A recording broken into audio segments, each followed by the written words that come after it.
Todos nós já fomos chamados por alguém para algo com algum propósito.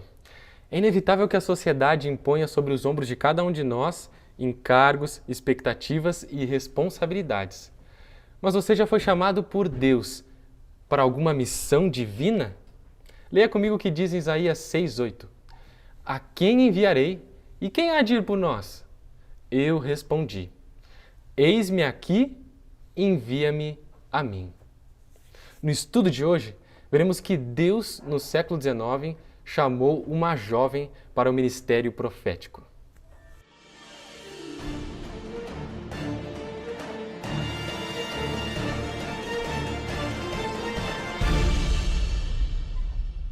Uma semana depois de sua primeira visão, em dezembro de 1844, Ellen Harmon teve sua segunda visão, onde um anjo chegou para ela e disse: revela aos outros o que eu te mostrei. No entanto, Ellen, ao receber esse chamado, se sentiu com medo, incapaz de atender o convite de Deus. Mas quando ela estendeu as mãos que estavam sendo dadas a ela por Deus, ou seja, assumiu as forças divinas para cumprir o seu chamado, Ellen começou a pôr em prática aquilo que era o propósito de Deus para a sua vida. Mas depois que Ellen aceitou o chamado, tudo foi fácil e simples no ministério dela? Com certeza não. Sabe-se que depois do desapontamento de 22 de outubro de 1844, o grupo milerita, que antes era unido, começou a se dividir em vários outros subgrupos. Um deles se chamavam espiritualistas. Eles acreditavam que Jesus tinha voltado em 22 de outubro de 1844 espiritualmente ao coração deles e que eles já haviam recebido a glorificação e por isso estavam isentos de continuar obedecendo à lei de Deus. Algo engraçado, né?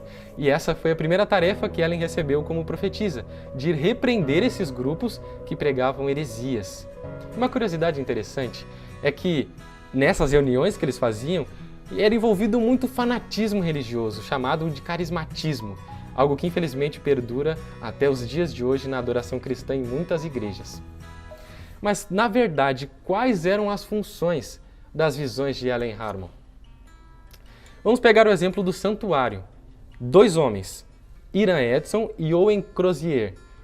Um dia depois do desapontamento, ou seja, em 23 de outubro, Hiram Edson e Crozier estavam passando no milharal de Edson. E eles olharam para o céu, e Hiram Edson escreve que disse ver Jesus entrando no lugar santíssimo pela primeira vez. Eles então foram correndo para o celeiro de Edson estudar a Bíblia para encontrar evidências disso. E encontraram no livro de Hebreus uma evidência bem clara sobre o ministério de Cristo no santuário celestial. E um detalhe interessante nessas visões de Ellen é que ela era muitas vezes acusada de hipnotismo, dizendo que as visões dela proviam do diabo, algo que a deixava muito triste, ao ponto de muitas vezes ela duvidar realmente do seu chamado. Mas qual era então o antídoto que dava a Ellen convicção que ela foi realmente chamada por Deus? Neste contexto, é importante explicar que lá na América do Norte, na região em que Ellen e os pioneiros viviam, era muito comum alegar ter visões. Existiam muitos falsos profetas, para falar a verdade.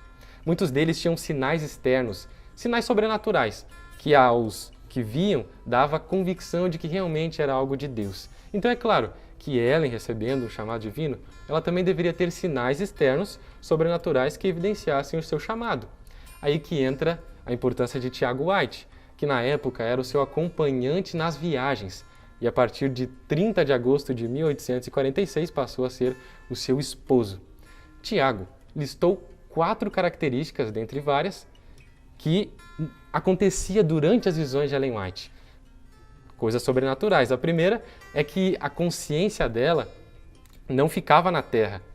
Ao contrário, ela se achava na presença de seres celestiais. E a segunda característica é que ela não respirava em nenhum momento enquanto estava em visão.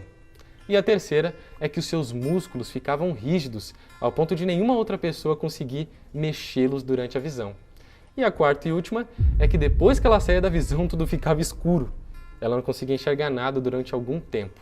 E se nós formos para a Bíblia, especialmente no livro de Daniel, o profeta, no seu capítulo 10, nos versos 8, 16 e 17, nós vamos ver características exatamente iguais a essas que Ellen Harmon tinha em suas visões iniciais. Mas vamos ser sinceros, na verdade, na época de Ellen Harmon, havia muitas outras pessoas muito mais capazes do que ela para serem chamadas para o ministério profético. Mas o que diferenciou Ellen de outros na eleição dela como profetisa é que ela tinha humildade em se colocar nas mãos de Deus e ser usada. Exatamente disso que Paulo fala em 1 Coríntios, capítulo 1, versos 27 a 29. Leia comigo. Deus escolheu as coisas loucas do mundo para envergonhar os sábios, e escolheu as coisas fracas do mundo para envergonhar as fortes. E Deus escolheu as coisas humildes do mundo e as desprezadas, e aquelas que não são, para reduzir a nada as que são, a fim de que ninguém se glorie na presença de Deus. Esta história nos ensina que todos nós podemos ser usados e capacitados por Deus para a sua obra. Basta nos colocarmos nas suas mãos e dizermos como Isaías quando era jovem: eis-me aqui, envia-me a mim. E você, aceita o chamado? Esse foi o nosso segundo episódio da série Vision. E é claro, se você gostou, se inscreva no canal, ative o sininho de notificações para que você acompanhe os próximos episódios também. E compartilhe com seus amigos e familiares se gostou do conteúdo. E é claro, não esqueça de deixar o seu like também. Até o próximo episódio!